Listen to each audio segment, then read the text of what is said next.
Isso acontecia, eu tiltava com ele de tempos em tempos, era normal, recorrente, nada novo, pode, né, fechar as câmeras, mas tava ficando pior. Teve um dia que rolou uma screen que eu precisava fazer tudo, ninguém tava fazendo nada. Isso já era, cara, mas um pouco antes dos playoffs. Foi antes dos playoffs. A gente perdeu uns jogos, foi piorando, a gente começou a perder muita screen. E antes dos playoffs, bateu, cara. Mano, me senti frustrado num nível absurdo, uma angústia de que eu não conseguia fazer nada, eu tinha que fazer tudo, falar tudo. E, mano, acabou a screen, uma screen que a gente perdeu. Eu virei assim, levantei e falei, mano, vocês são um bando de inútil, eu não quero mais jogar com vocês. Eu lancei essa. Eu tava muito frustrado, eu tava, mano, com uma angústia no peito, assim, absurda, cara. Sabe, tipo, eu ficava fechado, assim, porque pra aquele negócio diminuir o tempo todo. E aí eu falei aquilo, mano, vocês são um bando de inútil, não dá pra jogar com vocês, eu tenho que fazer tudo, vocês não aprendem nunca. Não, eu fui pesado.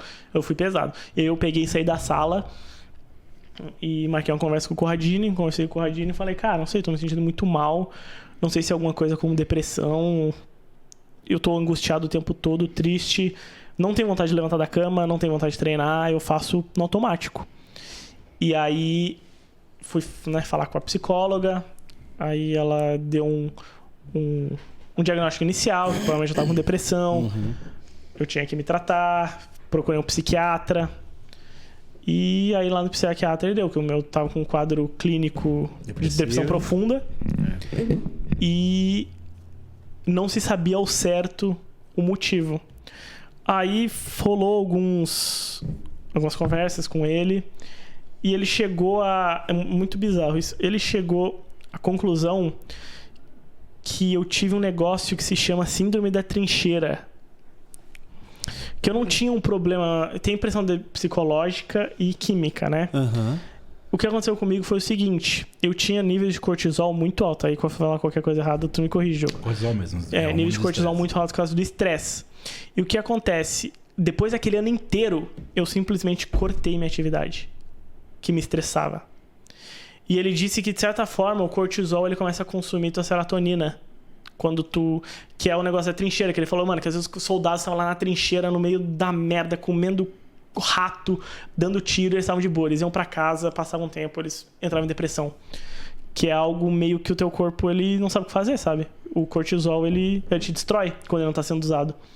E aí eu tive isso e era só uma dependência, não, um problema químico. Eu tomei um remédio e melhorei em uma semana. Uou! Sim, não sei se bate. Porque eu lembro que eu lembro dessa uma cena claramente, foi quando estourou essa parada de você, tipo, tá bem mal. Eu lembro de você chegar no estúdio, exatamente o que você falou. Então. Você foi sozinho, no estúdio 3 lá, teve uma época que a gente tinha umas green roomzinhas que era na sala onde vocês se reuniam. Sim. E tinha as individuais ali. Você foi você de capuz, sozinho, você se meteu numa daquela e ficou ali até o final do CBLOL, sozinho. Eu depois daquilo, eu falei, mano, não vou jogar semifinal. Aí o Yoda entrou e na época eu falei que tinha tendinite. Eu tava com uma tendinite realmente, mas era coisa não era muito grave, tanto que eu fui no início e tratei. Na época o Napon tava com uma tendinite muito grave e eu tratei com ele, até a minha tava no início. Foi tranquilo, mas realmente foi por causa de depressão. E aí eu fiquei uns dias literalmente isolado, só no meu quarto, nem descia quando eles estavam treinando, ficava só isolado. E eu falei, cara, não quero ir. Eu não quero ir nesse jogo. Não quero. Aí o Corradini falou, se acontecer, a gente perder, tu vai entrar. Eu falei, cara, não quero ir, não quero mesmo. E aí ele meio que me obrigou a ir. Eu fui. Pro estúdio, pro estúdio, obviamente eu não queria estar lá, dava pra ver claramente. Foi esse dia que eu tô falando. E aí depois acho que eles ganharam um jogo, perderam um. E aí o Corradini virou e falou pra mim, então, tu entra? Eu falei, não entro, não tenho condições. Eu quero ficar no meu mundinho aqui, fechado, e é isso. E aí depois disso eu comecei a tomar um remédio. Eu tive umas oscilações ainda, meio que, mano, umas mania, maluquice, assim, de dar risada sozinho pra... o humor altera. Pra totalmente, tipo, não quero viver. E à medida do tempo ali passou, e aí pra final eu tava bem. Pra final eu já tava bem. Eu já tinha voltado a treinar. Só que o que acontece? Eu eles viraram e falaram pra mim, tanto o Divos, que era o coach na época, quanto o Corradino, que quer voltar a jogar todos os treinos. Eu virei e falei, não acho justo. Eu vou dividir com o Yoda os treinos. Ele joga metade, eu jogo metade, e a gente faz dois blocos.